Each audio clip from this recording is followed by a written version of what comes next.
I worked as a CNA on the night shift at a long-term care home.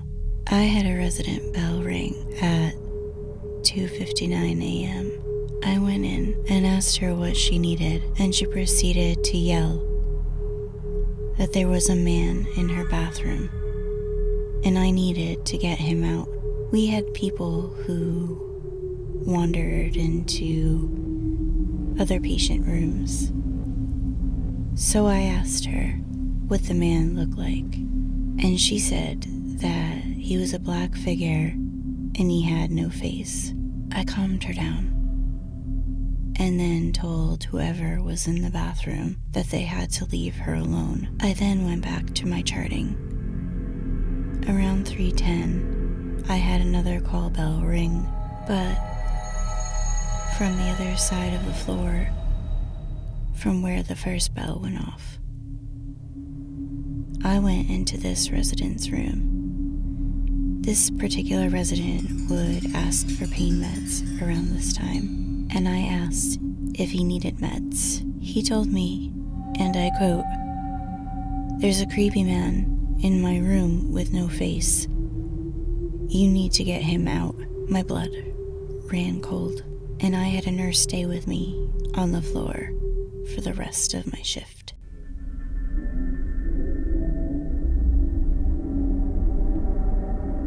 I was 8 years old when we first moved into the house on the edge of the forest. My parents had their doubts about buying a house with a backyard bordered by a forest. They had concerns about wild animals getting into our bins or hurting our dogs, and were worried one of us might go too far into the trees and get lost. But it was cheap. My dad liked the seclusion. My mom loved the house itself, and my siblings and I were excited about playing in the backyard and exploring the forest. Our first sign that something wasn't right was that our dogs were absolutely terrified of the forest. They never went into the forest for any reason. If a toy they'd been playing with found its way past the tree line, they would refuse to retrieve it. And when one of us went in, they would pace anxiously until we returned.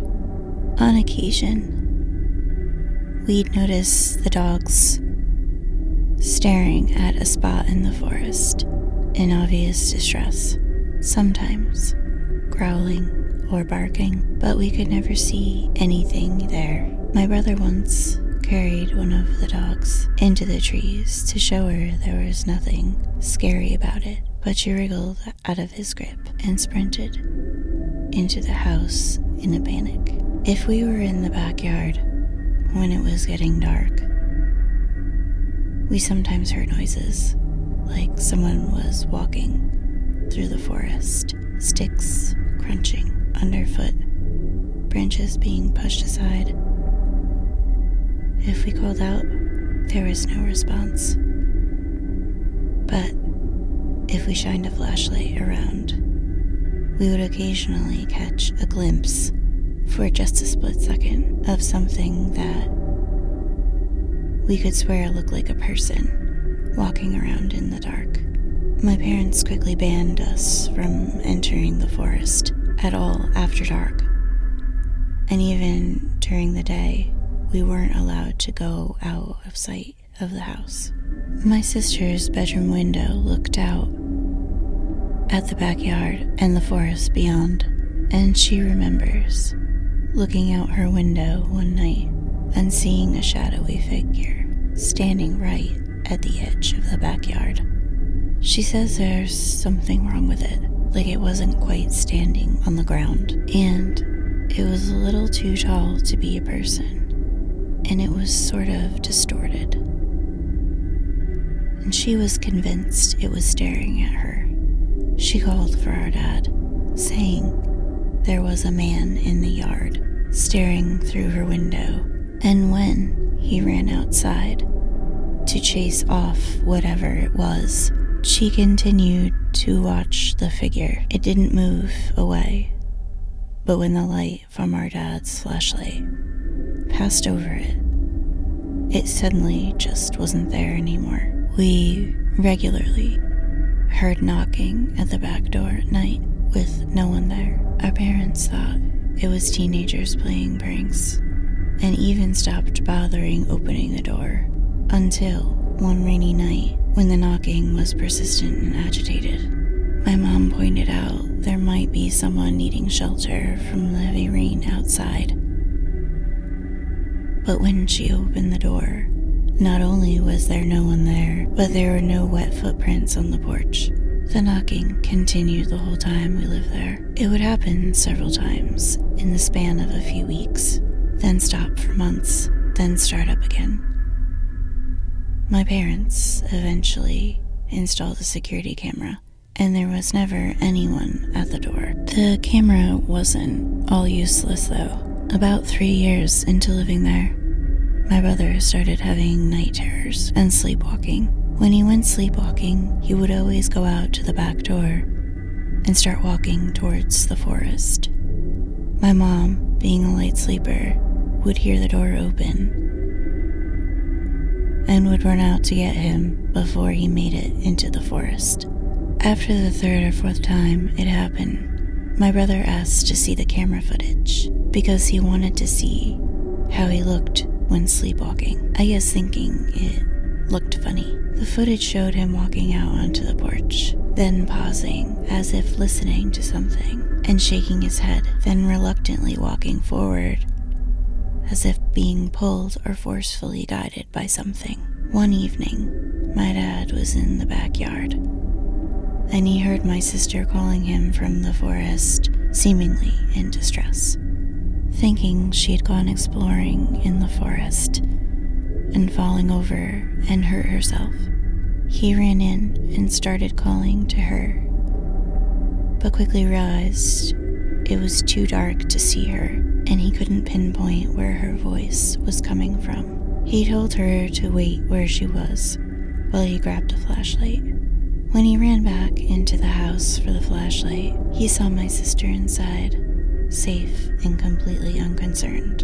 At the time, my dad hadn't told us about hearing my sister's voice in the forest, so when I heard my mom's voice coming from the forest months later, while I was outside with the dogs one evening, I didn't question it, despite the fact I had seen my mom inside recently and hadn't noticed her walk past me. My mom was calling to me, saying she had gotten her sweater caught in some branches and needed me to come in and help her. As I walked in, the dogs started barking, alerting my dad, who saw me through the window wandering into the forest. He came outside and called to me, and I had said I was just helping Mom. He yelled back that Mom was inside, and I needed to run back to the house as fast as I could, which I did. After this, my parents had a fence built around the backyard and started looking for a new place. In the time between the fence being built and us moving out, it got way worse. We'd hear knocking at the door more regularly, as well as tapping on the windows, as if someone was walking the perimeter of the house and trying every window.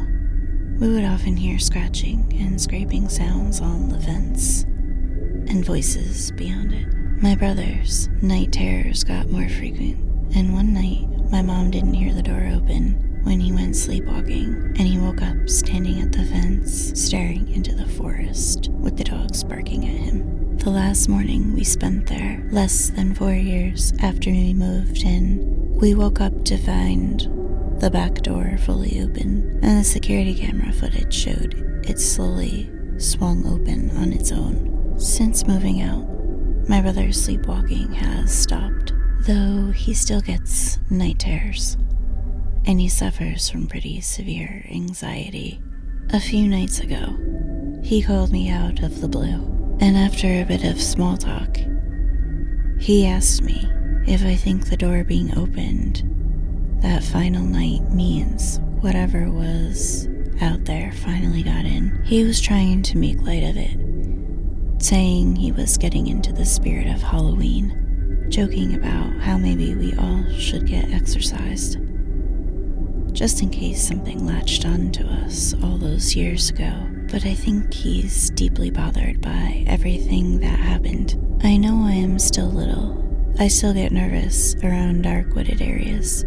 I don't know what I think was out there in the forest behind our house at night, but I get the feeling that, given the chance, it would have swallowed us whole.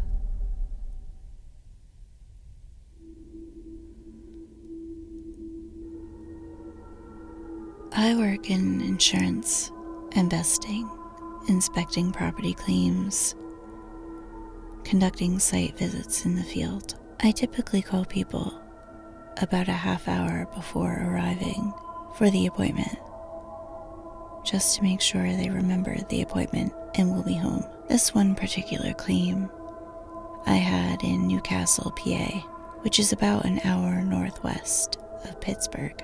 I call the homeowner's home phone number to let them know that I'm on my way, and a very old-sounding woman answers the phone. We have a very poor connection with a lot of static, and she keeps saying, "Hello? Can you hear me? Hello?" So I say, I'm gonna hang up and call back. I hang up and call back immediately, and nobody answers. I then call the cell number, get a much younger sounding woman on the phone who tells me she's leaving the school where she just dropped off her kids and will be there in a few minutes. I arrive at the house thinking someone else is home and ring the doorbell. About the same time, the homeowner pulls in the driveway. When the homeowner arrives, she's a young woman in her late 20s or early 30s and sounds absolutely nothing like the person who answered the phone. I commented to her that I had called the house phone, but whoever answered couldn't hear me and said something like, "I'm sorry if I woke your mother," or whoever that was up.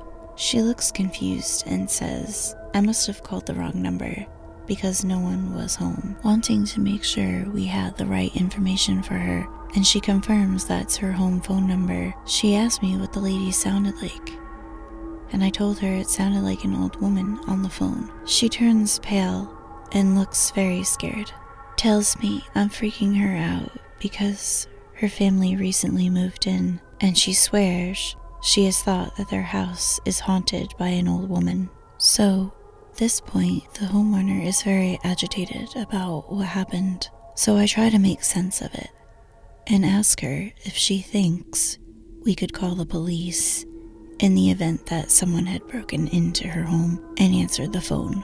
I walked around the home, checking the doors and windows, and the house seems secure, and she goes directly to her phone answering machine. Her phone has caller ID, and sure enough, both of the calls from my number are on it. The first time I called showed the call was answered, and the second call shows a missed call. So at this point, she's really freaking out because the caller ID shows that someone answered the phone. Again, I ask her if she thinks we should call the police, thinking there might actually be an intruder in the home who was nice enough to answer the phone. She declines and tells me about how she's been telling her husband she thinks the house is haunted, and he has been making fun of her about it. And she's glad that someone else experienced something, but totally scared to death over it.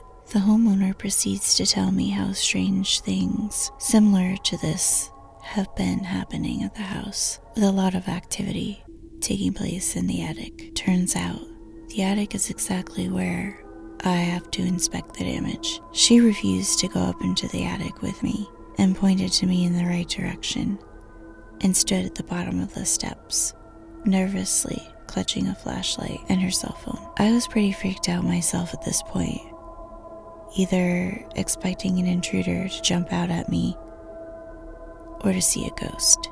I got out of there pretty quick. Years later, I can still remember exactly what that old lady sounded like. I've tried rationalizing it, thinking it must have been the numbers getting crossed or whatever, but the caller ID still showed 2 calls from me.